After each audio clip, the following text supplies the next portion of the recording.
પ્રકારની આવક ઉપરાંત એક નોમિનેશન ફેસિલિટી આપે છે જિંદગી એક જોખમ.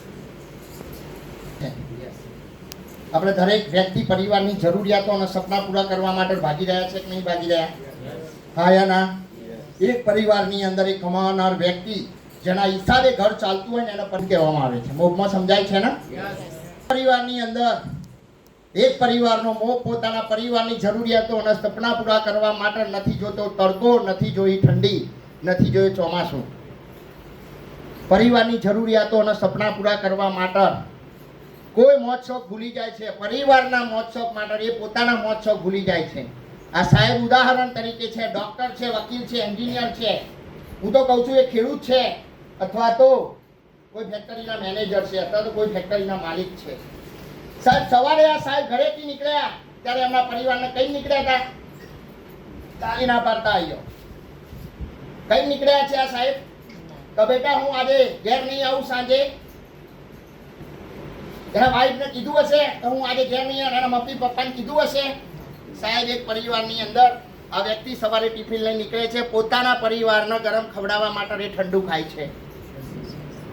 રસ્તામાં જતા હતા સીધી લાઈનમાં સાલો પેલો આવ્યો બોર્ડર ઉપરથી ફૂલ ગાડી લોડિંગ અને એ ફૂલ લોડિંગ.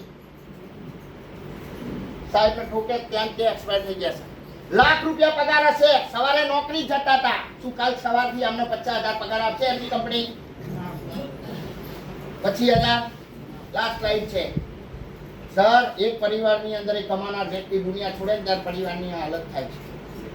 મારા ઘરની અંદર બની ચૂકેલું છે. લાઈવ ઉદાહરણ છે મારા ઘરની અંદર. આ બેન કેમ રડે છે? શું તમને મને ખબર નથી આપણે જન્મ લીધો છે કે આપણે ઘરે એક દિવસ તો મરવાનું છે? તો આ બેનને ખબર નથી? તો બેન કેમ રડે છે? એમના ઘરવાળા દુનિયા છોડીને જાય એટલે રડે છે?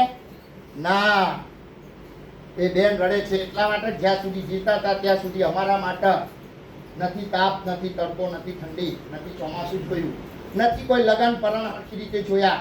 અમારી જરૂરિયાતો અને સપના પૂરા કરવા માટે માણસ લાખ રૂપિયા પહોંચ્યો. કાલ સવારે આ દુનિયામાં નથી રહ્યો, એના ઘરમાંથી, એની ફેક્ટરીમાંથી કોઈ પૈસા આપવા નહીં આવે. બેન એટલે રડે છે. આજ દિન સુધી આને તડકો છોડ્યો નથી જોયો એટલે અમારો ચૂલો ચાલતો હતો. કાલ સવારે ચૂલો કઈ રીતે ચલાવો એ રિગાર્ડિંગ બેન રડી રહ્યા છે. એક છોકરી રડી રહી છે સર, એના પપ્પા દુનિયા છોડીને ગયા એટલે નથી રડી રહી. એ છોકરી રડી એટલા માટે રહી છે કે પપ્પા હતા 10 તારીખની જગ્યાએ 15 તારીખે ફી આપતા હતા. જરૂરિયાત હતી 2 ચોપડા તો 1 ચોપડો લાવી આપતા હતા. સાલા પપ્પા જ નથી રહ્યા, કોના જોડે માગીશ એટલા માટે રડે છે સર. 12 દિવસ તો આખી દુનિયા કહે છે બેટા હું છું, બેટા હું છું. 13મા દિવસે કોઈ 100 ગ્રામ તેલ આવવા નહીં આવવાનું છે. મેં આ ધંધાની શરૂઆત આ સ્લાઇડ ઉપરથી કરી. મેં આ ધંધાની અંદર 5 વખત ભાગી ગયો હતો, પણ શરૂઆત આ સ્લાઇડ ઉપરથી કરી હતી. કારણ કે મને ખબર હતી પંકજ પટેલ તું આજે 1.5 કરોડની ફેક્ટરી ચલાવી રહ્યો છે. તારા દિમાગથી 2-2.5 લાખ રૂપિયા દર મહિને ઇન્કમ આવે છે. ન કરણ નારાયણ તને કઈ પ્રોબ્લેમ થઈ ગયો તો શું તારી વાઈફ અથવા તારા છોકરા છોકરી આ ફેક્ટરી ચલાવશે? હું તમને પૂછું છું સર, આજે તમે જે કામ કરી રહ્યા છો એ કામ કરતા કરતા તમને કઈ પ્રોબ્લેમ થઈ જાય તો તમારા વાઈફ અથવા તમારા છોકરા છોકરી તમારી જગ્યા ઉપર એ કામ કરી શકશે? જવાબ આવે છે ના. એ જ રીતે મારો જવાબ આવે તો ના. મેં એટલે ડિસિઝન લીધું હતું જ્યારે શરૂઆત કરી ત્યારે તમને 10,000 રૂપિયાની વાત કરી, મેં 2 લાખ અને 20,000 રૂપિયાની પ્રોડક્ટની ખરીદી કરી. 22 આઈડીથી આ બિઝનેસની શરૂઆત કરી હતી. વારસદારની અંદર મારા 3 આઈડીના વારસદારની અંદર મેં મારા વાઈફનું નામ લખાયું હતું. મારા પપ્પાના 3 આઈડીમાં વારસદારની અંદર મારું નામ લખાયું હતું. મારા મમ્મીના 3 આઈડીની અંદર મારા મોટા ભાઈનું નામ લખાયું હતું. મારા ભાભીના 3 આઈડી છે, મારા વાઈફના 3 આઈડી છે, મારા ભત્રીજાના 3 આઈડી છે. આ રીતે કરીને 22 આઈડીથી આ ધંધાની શરૂઆત કરી હતી. ખબર નથી સર, શરૂઆત કરી હતી નરોડાથી. આજે not in Gujarat, Rajasthan, Madhya Pradesh, UP અને કલકત્તા સુધી ટીમ ચાલે છે. શરૂઆત કરી ત્યારે એકલો હતો. આજે મારી જોડે 750થી વધારે લોકો કામ કરી રહ્યા છે. કોઈ વ્યક્તિ 200, 500, 1000, 2000, 5000, 25,000 કમાય છે. એના હિસાબે આજે એવરી મંથ 60,000 થી 70,000 રૂપિયા મારી ઇન્કમ થાય છે. ન કરણ નારાયણ મને કંઈ પ્રોબ્લેમ થઈ જાય તો શું આ લોકો બધા મારા અંગાત ઉપર આવશે? તો આ લોકોના ઘેર પૈસા આવે છે તો કામ ચાલુ રાખશે કે બંધ રાખશે? તો સર હું દુનિયામાં નથી. ડાયરેક્ટ મારો આઈડી મારા વાઈફના નામ ઉપર ટ્રાન્સફર થાય છે. મારા વાઈફને કંઈ થઈ જાય તો મારા છોકરીના નામ ઉપર આઈડી ટ્રાન્સફર થાય છે, એટલે મેં આ ધંધાની શરૂઆત કરી હતી નોમિનેશન ફેસિલિટીના હિસાબે. આજે પ્રાઉડથી કહી શકું છું સર, અત્યારે હાલ બી મને કંઈ બી પ્રોબ્લેમ થઈ જાય તો કાલ સવારથી મારી ફેક્ટરી નહીં ચાલે એવું તમને 100 રૂપિયાના સ્ટેમ્પ ઉપર લખીને આપું છું.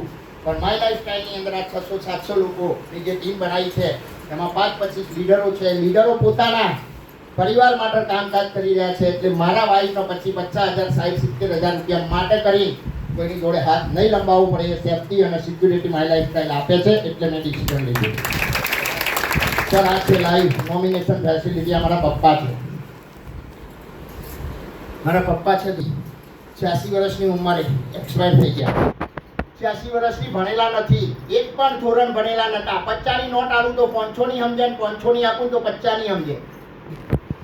આ કન્ડિશનમાં આધાર કાર્ડ, પાન કાર્ડનો ઉપયોગ કરી બિઝનેસની મેં મલ્ટિપલ આઈડીથી શરૂઆત કરી હતી, કારણ કે એક આધાર કાર્ડ ઉપર 3 આઈડી મળે છે, વધારે મળતા નથી. મારે મલ્ટિપલ આઈડીથી કામ કરવાનું હતું, ઘરમાં પ્રોબ્લેમ હતા, એના હિસાબે મેં શરૂઆત કરી હતી. સર આ મારા ઘરનું ઉદાહરણ છે, એટલે હું તમને આપું છું. અત્યારે જે વખતે શરૂઆત કરી હતી ત્યારે મારા પપ્પા ડિસ્ટ્રીબ્યુટર લેવલ ઉપર હતા. આજે આ જ આઈડી આવનારા 2 મહિનાની અંદર સ્ટેટ ટીમ કોર્ડિનેટર બનવા જઈ રહ્યો છું.